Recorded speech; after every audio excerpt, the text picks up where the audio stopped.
പുട്ടുകുത്തടി പുടവ ചുറ്റടി ചിക്കാം ചിക്കാം ചെയ്ത പെണ്ണെ ചിക്ക് ചിക്കാ. ഇനിയിപ്പോ പുട്ട് കുത്തുമ്പോഴായിരിക്കും ആ പുട്ടുകുത്തടി എന്നുള്ള ഈ പാട്ടിന്റെ ലിറിക്സ് എഴുതിയിട്ടുണ്ടാവുക.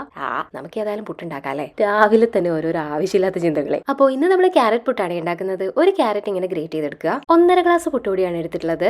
ആവശ്യത്തിന് ഉപ്പ് ചേർക്കുക, മിക്സ് ചെയ്യുക. ഇനി നമ്മുടെ ക്യാരറ്റ് ചേർത്ത് കൊടുക്കാം. ഇനി നല്ലോണം അങ്ങ് മിക്സ് ചെയ്ത് കൊടുത്തോ. ക്യാരറ്റ് മിക്സ് ചെയ്തതിന് ശേഷം മാത്രമേ നമ്മൾ വെള്ളം ചേർക്കാവുള്ളൂ കേട്ടോ. കുറച്ച് തേങ്ങയും കൂടെ ചേർത്ത് കൊടുക്കാം കേട്ടോ. പുട്ട് കഴിക്കുമ്പോൾ തേങ്ങ അടിക്കണത് എനിക്ക് ഭയങ്കര ഇഷ്ടമാണ്. വെള്ളം ചേർക്കാണ് കേട്ടോ. പുട്ടുപൊടിയുടെ കവറിൽ 1.5 ഗ്ലാസ് പുട്ടുപൊടിക്ക് 1.5 ഗ്ലാസ് വെള്ളം എന്നാണ് ഉണ്ടായിരുന്നത്. നമ്മൾ ക്യാരറ്റ് ചേർത്തത് കൊണ്ട് 1.5 ഗ്ലാസ്സിന് കുറച്ച് താഴെയാണ് വെള്ളം ചേർത്തുള്ളത്. ഏതാണ്ട് ഒരു 1.5 ഗ്ലാസ് ഒക്കെ. ഇനി ഒരു 20 മിനിറ്റ് ഇരിക്കട്ടെ. അപ്പോഴേക്കും അരിപ്പൊടി നമ്മൾ ഒഴിച്ച വെള്ളമൊക്കെ കുടിച്ചോളും. അപ്പോൾ 20 മിനിറ്റ് കഴിഞ്ഞു കേട്ടോ. അതേ മിക്സ് റെഡി ആയിട്ടുണ്ട്. ഇനിയിപ്പോ എന്താ പുട്ടുകുറ്റി നിറക്കി തന്നെ തേങ്ങയിടുക, മിക്സ് ഇടുക, തേങ്ങയിടുക, മിക്സ് ഇടുക അല്ലേ. സത്യത്തിൽ പുട്ടുണ്ടാക്കുക എന്നുള്ളത് ഒരു എളുപ്പപ്പണിയാണല്ലേ. പുട്ടടുപ്പത്ത് കയറ്റി കഴിഞ്ഞാൽ പിന്നെ നമുക്ക് ബാക്കിയുള്ള പണികൾ കൂടി എടുക്കാലോ. ശരിക്കും ക്യാരറ്റ് പുട്ടിന് കറിയൊന്നും വേണമെന്നില്ല കേട്ടോ. വെറുതെ ഇങ്ങനെ കടിച്ച് തിന്നാനും നല്ല ടേസ്റ്റ് ആണ്.